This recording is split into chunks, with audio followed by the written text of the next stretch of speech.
Holy shit. I feel like we need to do another one just in case it was wrong. No ways.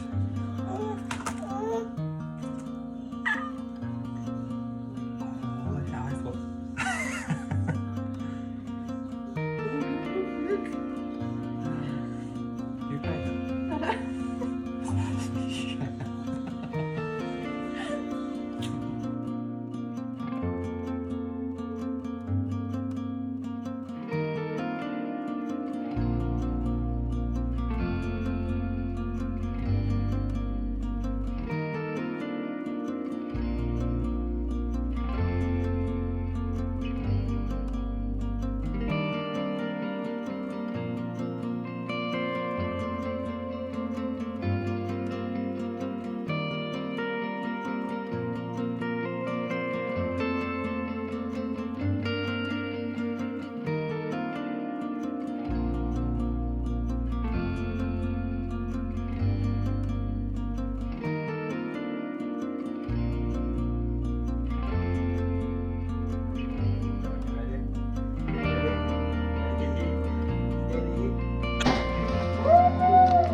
So, 3rd of March was a Wednesday, and I was due to start post-dates monitoring at the hospital at 1:30 in the afternoon, as I was 41 plus 6 weeks pregnant.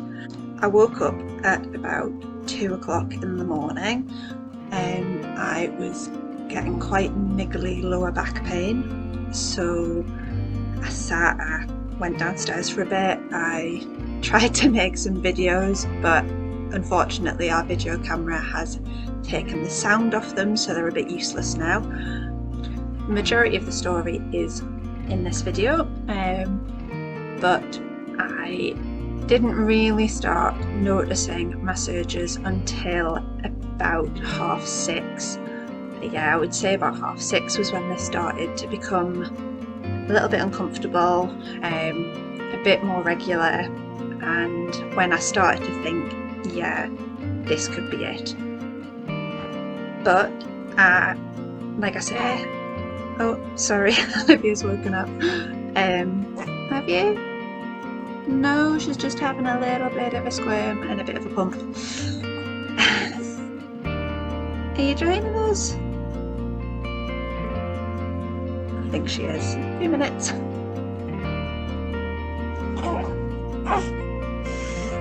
Stop wriggling! Stop wriggling, little girl!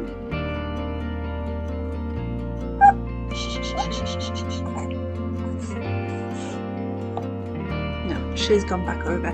So where was I? So although it didn't get regular until about 6:30, sorry. Yeah, so although it didn't get regular till about 6:30, I thought I should get up, start thinking positive, look at my hypnobirthing things, and start mentally preparing myself for the day ahead. So yeah, I woke Peter up at 3:30, it was about 3:20, to tell him that I thought it was starting, So here's a little video of me doing that.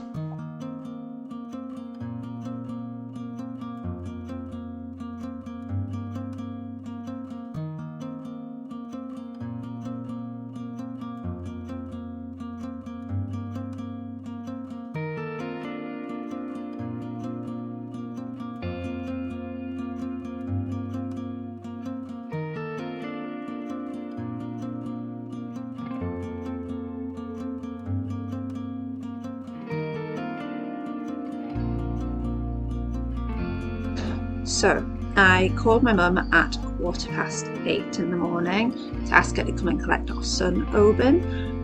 I had texted her at 6:20, but she hadn't received the message, which is unfortunate. But when I spoke to her at 8:15, she said she had to call her boss and let him know that that she wouldn't be working today, and she had a painter come in at 9:30 who didn't have a key. So we knew it was going to take a while for her to get here, but expected that to be fine. Didn't think she'd get here at about 10 o'clock, which she didn't. But given how long Oban's labour was, we weren't in that much of a rush. Thought it'd be fine. Turns out, according to my Freya app, that I was in established labour, and that was at 9 AM. Oops.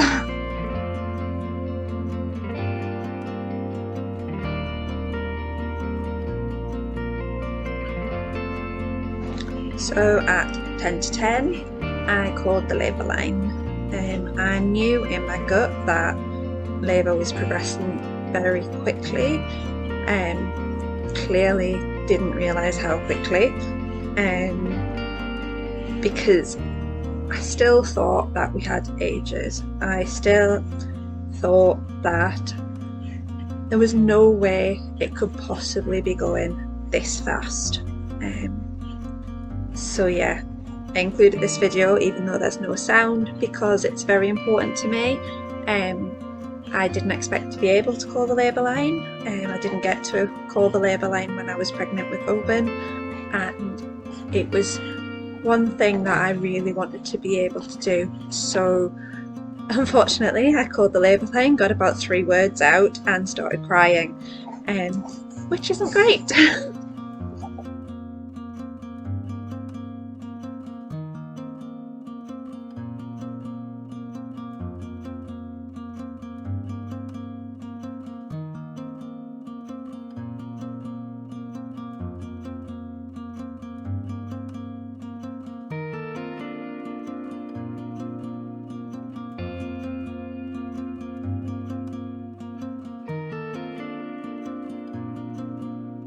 So while I was on the phone to the midwife, obviously realising I was emotional, she asked if I would like to come in and be assessed, to which I said yes, because I thought, you know what, it might stall labour, it might not, but it was part of a process that I wanted to have.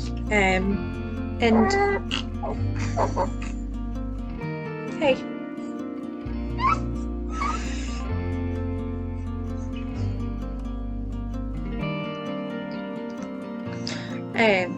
Part of a process I wanted to have, and something I was never going to get to do again. So like I say, we didn't rush because in all honesty we thought we'd get there, get turned around and sent home.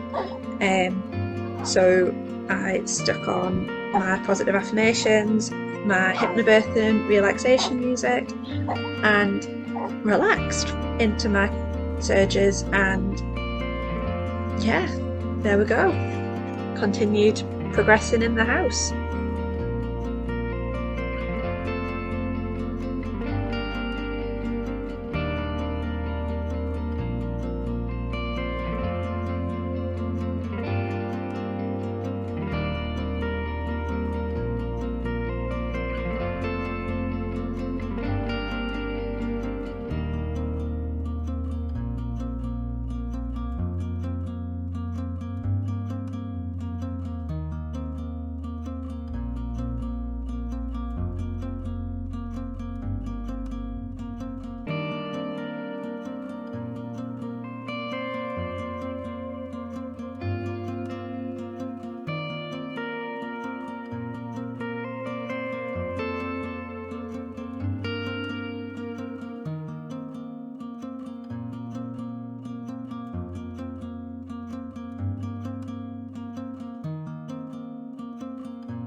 One thing I really wanted to do for this video was get a video of me saying goodbye to Oban for the last time before he became a big brother. Unfortunately, again, like everything in this labour, it didn't go to plan, and I started another surge while I was saying bye, so I had to give him a quick kiss, put him down and run to the stairs where I had my next one. So this little video actually breaks my heart a bit because I had such high expectations for it and it just isn't what I had planned.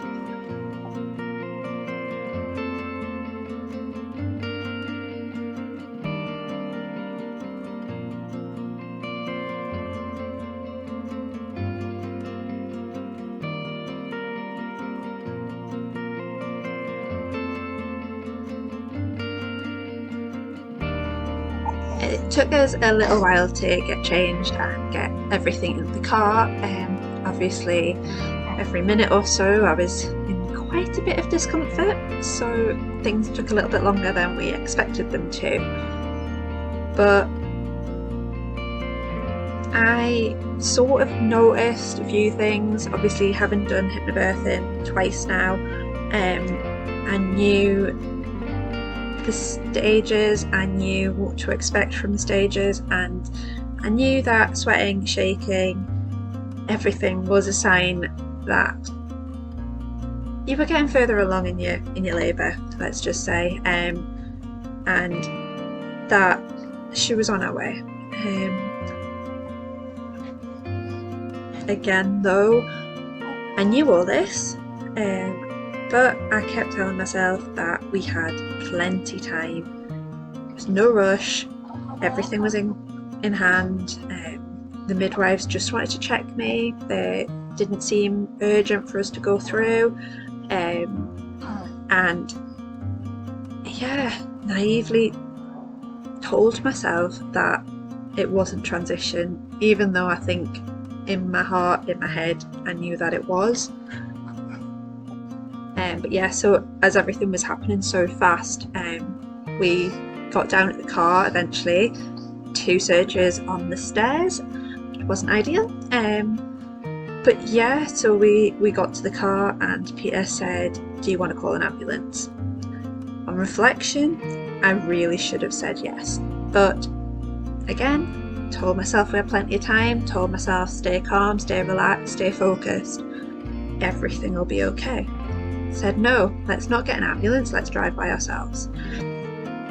Yeah, that was a mistake, because less than 5 minutes later, halfway along the Felon bypass on the way into Newcastle, I felt the need to push. If you've ever had a baby, you know that it's not something that you can mistake for anything else. When you need to push, you need to push.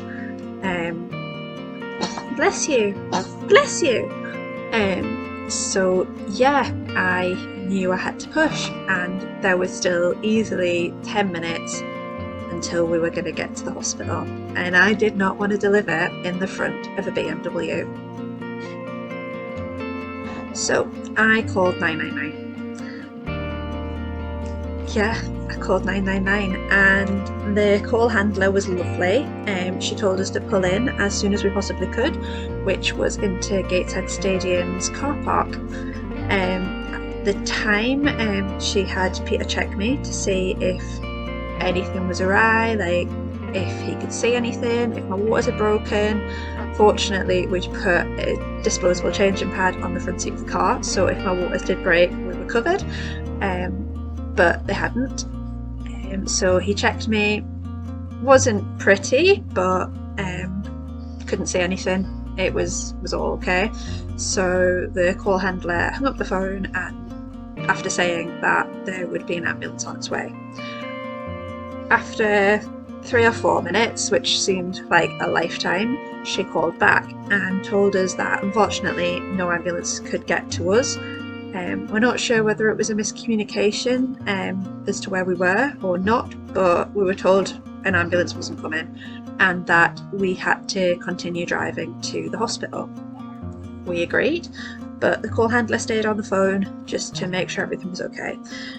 And it's a good job she did, because within a minute the next surge started and I couldn't not push. I had to do something to relieve that sensation, and it was getting more uncomfortable. Each surge was more uncomfortable. So obviously the call handler was aware of this. I was explaining to her what was happening at my end between surges, because it was by this point impossible to talk through them. So she asked us where we were, and we said we were coming up towards the Tyne Bridge. So she told us to pull in as soon as we possibly could, and that she would send not one but 2 ambulances, from what I recall, to come and meet us there, because I think she realised that things were progressing a lot quicker than any of us had anticipated. So yeah, we pulled into the bus stop on the Newcastle side of the Tyne Bridge, and she asked Peter to check me again. Now, it had only been 5 minutes since he last had a look down there, and I don't know whether it was a different position that I was sitting in or whether things really did just progress that fast. But in those 5 minutes, Peter had gone from being able to see not very much to being able to see pretty much the whole of our daughter's head. So that was a bit alarming. I really thought at this point that I was never going to get to hospital. But fortunately, the paramedics arrived seconds after this happened, and although I decided I wasn't going to take any pain relief this labour, when they offered me gas and air, I thought to myself, you know what, if I take this, if I accept it, I might be able to relax my body further and enough to get to the hospital and deliver my baby there. So yeah, I accepted gas and air, although I really didn't plan to.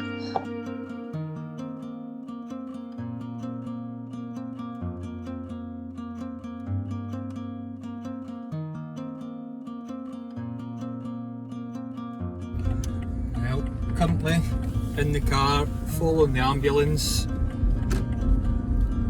We're just going to try to fix through traffic. Ashley's went into very quick labour, very quickly. Baby's head, I think, was sticking out.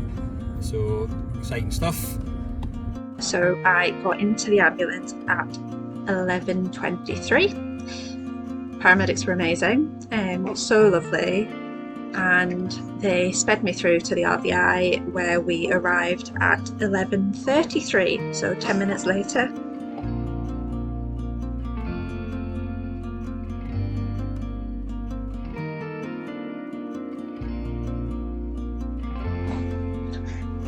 And after a detour via the labour and delivery ward, because there was a bit of a mix-up, they were a Gateshead team coming to Newcastle, so they didn't know where they were going. I'd assumed, based on the fact that I was arriving by ambulance, that they would never take me to the birthing unit. So between all of us, we decided to head straight up to the labour and delivery ward, where they quickly turned around and said, no, they're expecting you downstairs. So in a heartbeat, I never felt so relieved in my life. Sorry, I'm getting emotional. Getting to go to the birthing unit, it was everything. It was all I ever wanted. Sorry. I felt so strongly about having the most relaxed, calm, natural, just the most peaceful birth, because I felt like that's what I deserved. I felt like that's what my daughter deserved, and it just meant everything to me to get that. So when they said I could go downstairs, knew that I could do it. I knew that we were gonna get everything we wanted. Now I say everything we wanted. Unfortunately, due to hospital policy, you're not allowed to video during a birth. Now, we sort of have got round that a little bit because our paramedic, she hadn't witnessed a birth before, so she was excited for us, and we asked her to stay. Because she was staying, she offered to take some photos for us, and because I have an iPhone and because of live photos, we've managed to piece them together into a little video for you and for us. So that's the reason it's a bit jerky and all over the place and doesn't really flow, because it is just a series of photos that have been pieced together. So yeah, I was checked by the midwife when we arrived in the birthing unit, and she confirmed that the baby was well on her way, and I was at she was at +1. Don't know what that means, but as far as I know, it means that she's well on her way out and she isn't going to take long. We were told that she would arrive within 10 minutes, and yeah, wasn't shy of that. Now, what we didn't know was that when I'd called the labour line, they knew I was well on my way, and they knew that when we arrived in hospital we wouldn't be coming home, so they'd started filling the pool for us arriving. Obviously we got a bit distracted, sort of went around the houses a little bit, and they'd got a bit concerned about us and tried ringing us, but obviously again it's a bit preoccupied. So yeah, anyway, the pool was filled and ready for me, so although I knew that she was going to be here any second, I needed to get in that pool. I needed to do it for me, I needed to do it for her, and I asked if I could get in the pool, and they checked my blood pressure, said that that was possible as long as I could get there, and get there fast. I stood up and I couldn't move. I could not put one foot in front of the other, and if it hadn't been for Peter and the student midwife who was with us at the time, I would not have got in that pool. But they stood in front of me, I put all my weight on them and managed to move my feet forward while feeling like Olivia was going to fall out from between my legs. And apparently they were prepared for that, which is a bit scary.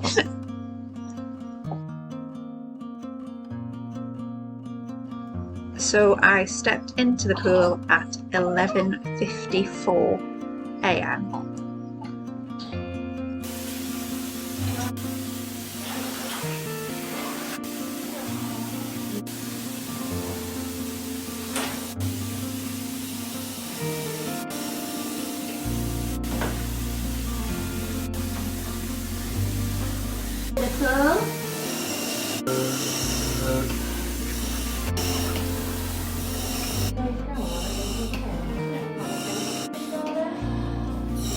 Down, excellent, there's the head out.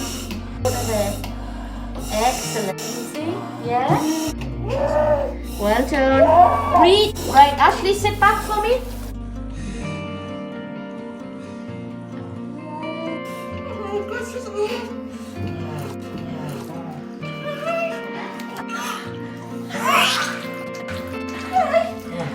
Baby.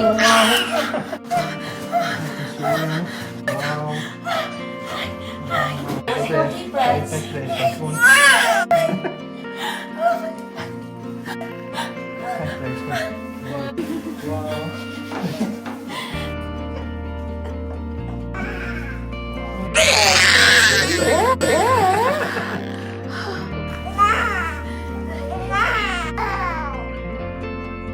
Olivia was born 4, although officially 5 minutes after I got into the pool. And unfortunately, due to a significant blood loss, I didn't get to stay in there very long. But she was born in the water, in exactly where I wanted her to. It was perfect.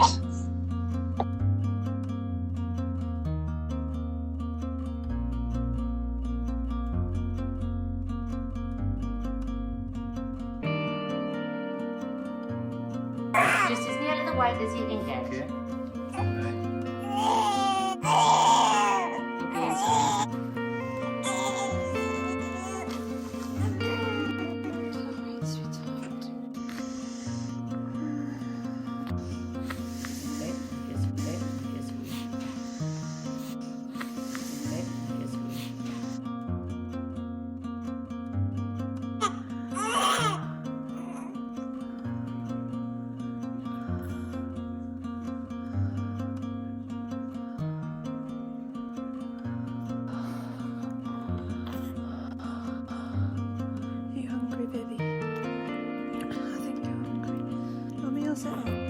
Due to the blood loss, I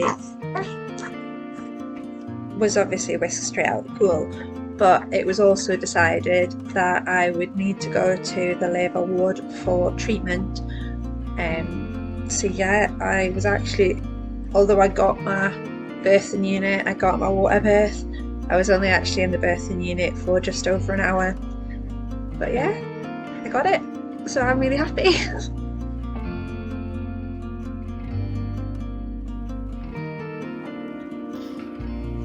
So once we got upstairs, I took great pleasure in relaxing using the things that I'd brought to hospital with me for during my labour, which obviously I didn't get to use. And then Peter got to have his first cuddles with his daughter, which was so beautiful to see.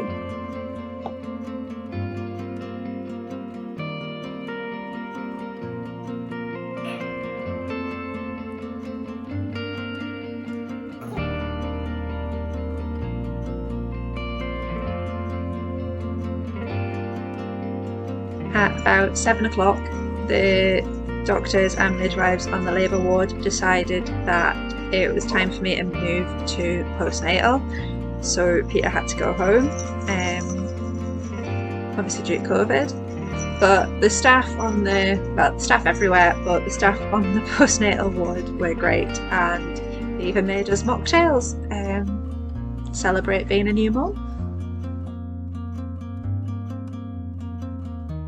So yeah, 23 hours after arriving at hospital, water birth, a hemorrhage, a drip, a catheter, a mocktail, and a million photos later.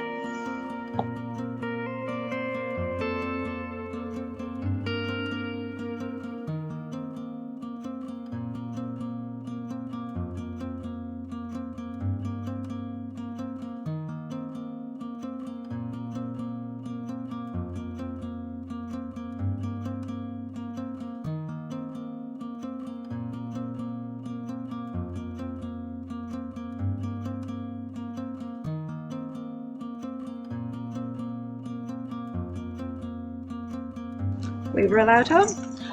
Now, Olivia's birth was by far the most incredible, most empowering, the most beautiful morning of my life.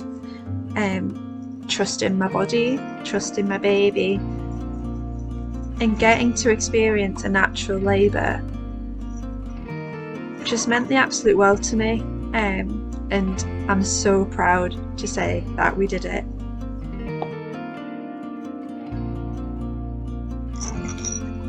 Yeah, I'll never be able to thank the staff, the paramedics, the midwives, the nurses, Peter, my mum, Oban, enough for trusting me and letting me deliver this one in the way that I felt I wanted to do it.